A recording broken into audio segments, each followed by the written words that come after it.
जो बकाया रही कोरोना काल में हमारा जो अनुबंध हुआ ठेका जो छूटता है वो 10 बजे से 8 बजे के लिए छूटता है।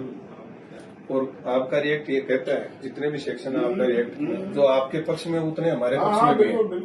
जो अनुबंध तोड़ेगा वो भुगतेगा। जैसे आपने कहा कि 1 करोड़ का माल उठाना हमने नहीं उठाया तो हम भुगतेंगे। लेकिन कोरोना काल में विभाग के द्वारा अनुबंध तोड़ा गया, हमारे दुकानों का टाइम बदला गया, कंटेनमेंट जोन घोषित हुआ और पूरे राजस्थान के ठेकेदारों ने ये कह दिया था कि अब हम दुकान नहीं चलाएंगे। वो अनुबंध तो वो जो पहले था वो तो खत्म ही हो गया। खत्म हो गया तो विभाग के लोगों ने क्या करा कि आपात स्थिति, देश के हालात खराब हैं, ऐसी परिस्थितियों में आप लोगों को जैसे तैसे दुकानें चल रही वैसे चलाओ, किसी के ऊपर भी लाइबिलिटीज नहीं आएगी, ये सरकार आपको कोऑपरेट करेगी। आज वो बात बहुत लंबे समय की होती है, उसके लिए हमने बहुत आंदोलन चलाए। अशोक जी गहलोत ने 50% छूट भी दी, उस आंदोलन वो आई थी। वो ऐसी यूं नहीं आई, कोई सरकार ने मेहरबानी नहीं, हम लड़े पूरे राजस्थान में। राहुल गांधी जी भारत जोड़ो यात्रा को हमने रोका, फिर वार्ता हुई हमारी तो छूट मिली। उस समय सारे बीजेपी के नेता हमारे साथ थे आंदोलन में कि भाई कोरोना की इन पे गलत है।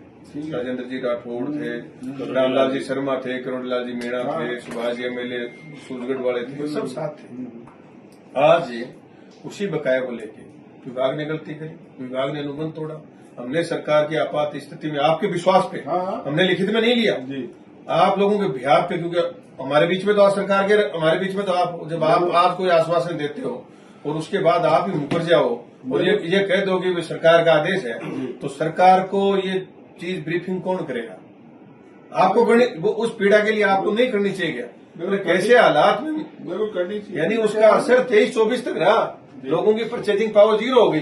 कैसी परिस्थितियों में हम कहाँ माल भेज रहे हैं, आपसे छुपा हुआ नहीं है, कितना उसको टूटत में हम दे रहे हैं। सबके घर मकान जमीन नीलाम हो रहे हैं। एक तरफ तो मद सेव नीति और एक तरफ आप ये कह रहे हो शराब कम बेची, उस बात पर हमारी जमीन मकान नीलाम हो रहे हैं। तो ये पैरवी हमारी कौन करेगा? बिल्कुल आप विभाग को नहीं करनी चाहिए पैरवी, आप वो एक तरफा कमिश्नर साहब आदेश दे देते हैं, आप तो डीओ की ड्यूटी नहीं है। सुनो, डीओ की ड्यूटी भी है। ऊपर जो स्टेट में मीटिंग होती है उनके मिनट जारी होते हैं, उसमें साफ लिखा है बकाया वसूली के खिलाफ 2 महीने का अभियान अभी चला है।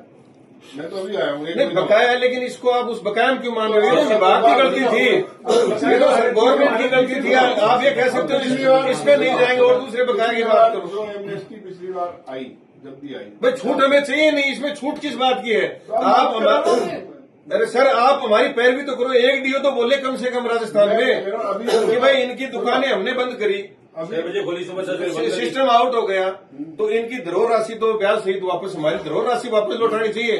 आज हमारे घर बिकने की स्थिति में आ गए, हमारे बीबी बच्चों को गाड़ी निकाली जा रही है। आप जो पॉइंट है आप मेरे को दे दो। हाँ, मैं कमिश्नर साहब को अभी भेज उनको भेजो और इस पे और नहीं सचिवालय में भी जहाँ भी मतलब मैं जा सकता हूँ, जहाँ भी पहुँचा सकता हूँ वहाँ तक ये बात पहुँचाओ। एक बार ये जो कार्रवाइयाँ चल रही हैं इसको रोको। एक ये गाड़ी जो जब्त कर रखी है आप इससे ये बात सुनो, मैं पहुंचा ही सकता हूँ। इससे आपकी जो जेन्युइन बकाया है वो भी बाधित होगी। मैं बात भी करूंगा, पहुंचाऊंगा भी, और सचिवालय में जहाँ भी मैं जा सकता हूँ मैं ये बात वहाँ भी पहुंचा दूंगा। सर हमारे साथ साथ RSBCL ने भी दुकान चलाई थी, GSM ने भी चलाई थी। अरे उनकी फोटो, उनकी अपनी क्या गारंटी है?